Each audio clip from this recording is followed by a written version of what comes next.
Antes de conocer este suceso, viajamos hasta el gaditano puerto de Santa María, desde donde Alfonso X pensó que haría posible su gran aspiración, conseguir el título de emperador del Sacro Imperio Romano Germánico. En 1252, Alfonso X acaba de ser proclamado rey. Tiene 30 años y prosigue con la labor conquistadora de su padre por tierras del Guadalquivir hasta llegar a Cádiz. Aquí, en el puerto de Santa María, transforma la mezquita existente en la iglesia santuario de Santa María del Puerto, lo que hoy conocemos como Fortaleza de San Marcos.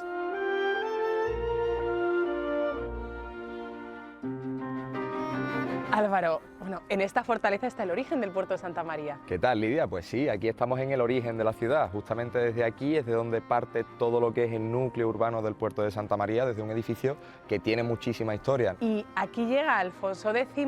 ¿Es cierto que él llega para expulsar a los musulmanes del campamento Alcanate? Realmente no. La ciudad o alquería que llamamos de Alcanatir era una población muy pequeñita. Alfonso X el Sabio lo que hace es establecer un campamento militar justamente al lado para hacer una serie de conquistas en el norte de África, porque él quería sitiar las ciudades de Jerez, de Lebrija y de Arcos, dentro de un plan estratégico que podríamos llamarlo, que se llama el Fecho de Allende. El Fecho de Allende no es más que una idea de conquista del norte de África por parte no solo de Alfonso X, sino también de su padre, de Fernando III el Santo. Él llega hasta Sevilla y es su hijo el que va a seguir con las conquistas hacia el suroeste peninsular.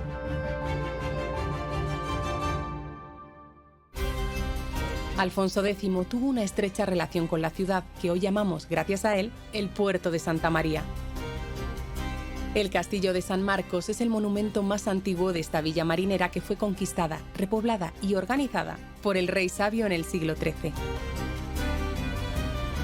Nos encontramos ante una fortificación flanqueada por 4 torres, entre las que sobresale la Torre del Homenaje. Este castillo medieval esconde en su interior una mezquita del siglo X, transformada en iglesia por el monarca castellano. Atravesamos la sacristía de estilo gótico para colarnos en la antigua sala de oraciones de la mezquita primitiva.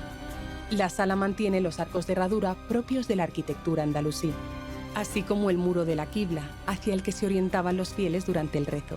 Un tesoro que ha permanecido oculto durante 8 siglos. Alfonso X ordenó su rehabilitación para convertirlo en templo cristiano, pero en lugar de destruir el mihrab, lo mandó tapiar. Esto ha permitido que se haya conservado intacto.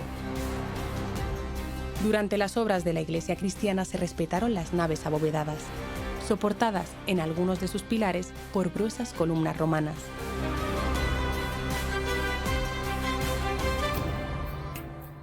¿Cómo se promociona Alfonso X para conseguir convertirse en emperador del Imperio Sacro Germánico, que en ese momento era el adalid de la cristiandad? Realmente sí, siendo emperador del Sacro Imperio Romano Germánico, no solo eres rey de romanos, sino que también heredas símbolos tan importantes como los de Carlomagno, ¿no? Guillermo II va a fallecer y en el momento en que fallece, una embajada de Pisa acude a este rey castellano precisamente para proponerle lo que es el acceso al trono imperial.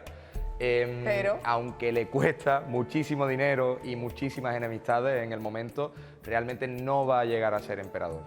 Lo que va a pasar es que el Papa Gregorio X va a nombrar como emperador a Rodolfo de Habsburgo. Y ahí se acabó su sueño. Y ahí se acaba su sueño, efectivamente. Estamos llegando al mihrab, que es la parte más sagrada de la mezquita. ¿Por qué Alfonso X manda construir un muro para protegerlo? Bueno, no es el único ejemplo de mihrab cubierto que tenemos a lo largo de la historia. En ciudades como Badajoz, por ejemplo, también tenemos un ejemplo de mihrab califal cubierto por acción de Alfonso X el Sabio, por acción de este rey cristiano, ¿no? Y hubo un altar durante un tiempo aquí. Efectivamente, una de las partes fundamentales que tenemos para este muro es que no solo ha pasado por un proceso de cubrimiento, digamos, durante el siglo XIII, sino que durante el siglo XVIII, en torno a unas reformas que hizo una duquesa de Medinaceli, propietaria del espacio, lo que va a hacer es colocar un retablo que todavía la ciudad conserva, en el espacio que estamos viendo hoy en día. Un retablo que durante el siglo XX, 200 y pico, 300 años después, se retira y lo que va a pasar es que se redescubre el hueco que estamos viendo hoy en día. Entonces, lo que vemos ahora, 8 siglos después, es lo mismo que veía Alfonso X. En disposición, sí. Estamos viendo lo que es la estructura. Tenemos un arco califal típico de mihrab, con ese interior cuadrangular, ¿no?, que vemos en la mayoría de mezquitas califales de esta zona del sur peninsular. Pero por fuera, digamos, el recubrimiento que estamos viendo realmente es decoración del siglo XX.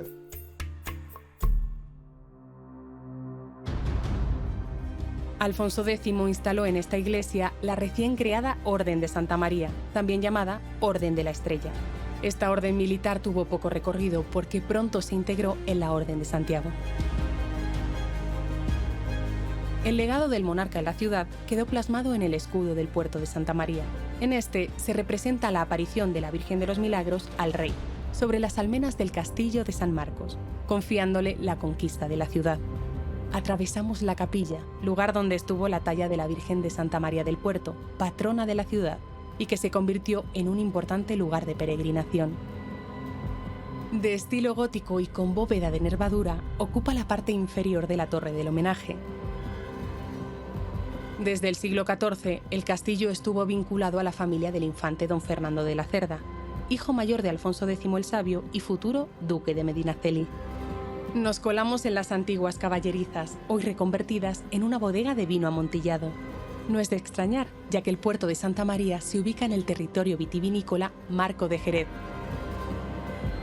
Dentro de sus botas de roble americano se produce un amontillado especial, con 20 años de envejecimiento.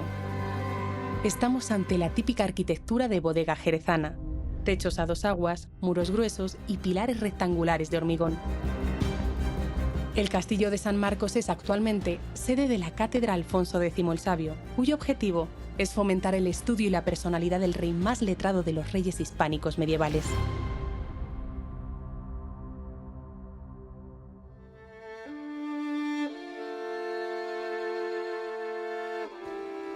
Bueno, sorprende el tamaño del patio de Naranjos. Es muy pequeñito porque también, como la mayoría del edificio, pues ha sufrido una serie de reformas a lo largo de la historia, ¿no? Estamos en lo que sería la disposición original del patio de abluciones. Digo disposición porque estamos en el lugar, pero los elementos que estamos viendo, evidentemente, pues no son originales. Estamos en el lugar donde se purificarían pues manos, pies y cara antes del rezo los musulmanes, un lugar que vemos pequeñito porque fue precisamente Alfonso X el Sabio, durante su reforma en el siglo XIII, el que construye este muro, comiéndole muchos terrenos al patio de abluciones. Digamos que el patio original iba 2 naves hacia el interior.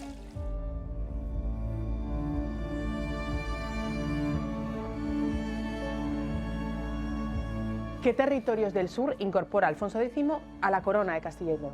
Pues a ver, sí que es cierto que es muy importante pensar en los territorios que tiene Alfonso X el Sabio en la cabeza, ¿no? No solo por el fecho de Allende que estábamos viendo, sino también porque todo lo que es el sitio de ciudades importantes como Lebrija, como Jerez, que hemos dicho, como Arcos, ¿no? Pues le lleva a reconquistar la mayoría del suroeste, en este caso peninsular, y sobre todo Murcia. Las repoblaciones las hacía con un método muy efectivo que eran las Cartas Puebla. Las Cartas Puebla, digamos que le daban una serie de privilegios a la gente que venía a repoblar la zona, y entonces había mucha gente pues que buscaba parte de esos privilegios, que le dieran tierras, que le dieran ganado, que le dieran todo ese tipo de cosas para empezar una vida, podríamos decir, mejor en un territorio un poco difícil. A nivel administrativo y legislativo, Alfonso emprende muchas reformas para modernizar el reino, pero esto a la nobleza no le gustó. Como hemos dicho, Alfonso X el Sabio se gana mucha enemistad a lo largo de su reinado. El rey intenta recaudar muchos recursos para sus arcas, ¿no? Con tal de no solo poner patrimonio monetario, sino también patrimonio personal a la hora de intentar ser pues emperador del Sacro Imperio.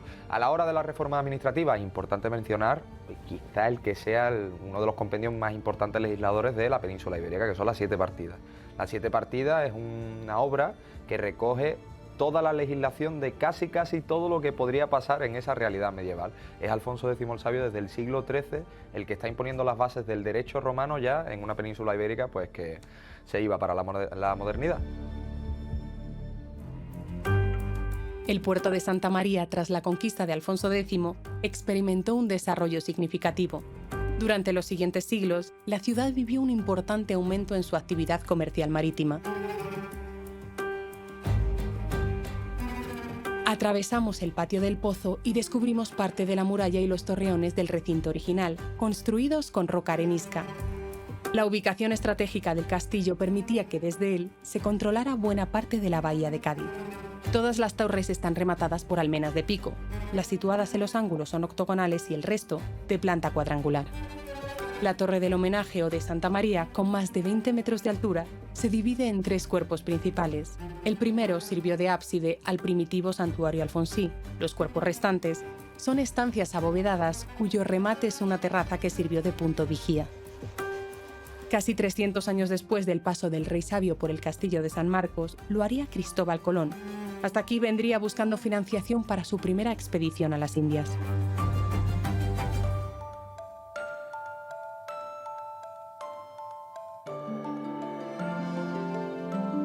Alfonso X llega al puerto con un objetivo claro, que es poner en marcha una cruzada en el norte de África. Efectivamente, y no lo consigue del todo porque al final fueron muy pocas incursiones y de muy pequeño impacto, pero sí que es cierto que todos los preparativos que él hizo para hacerlo salieron medianamente bien. La construcción de esta fortaleza en el puerto de Santa María, el sitio de Jerez, el sitio de Lebrija, Murcia, la imposición de la Orden de Santa María de España en todos estos lugares.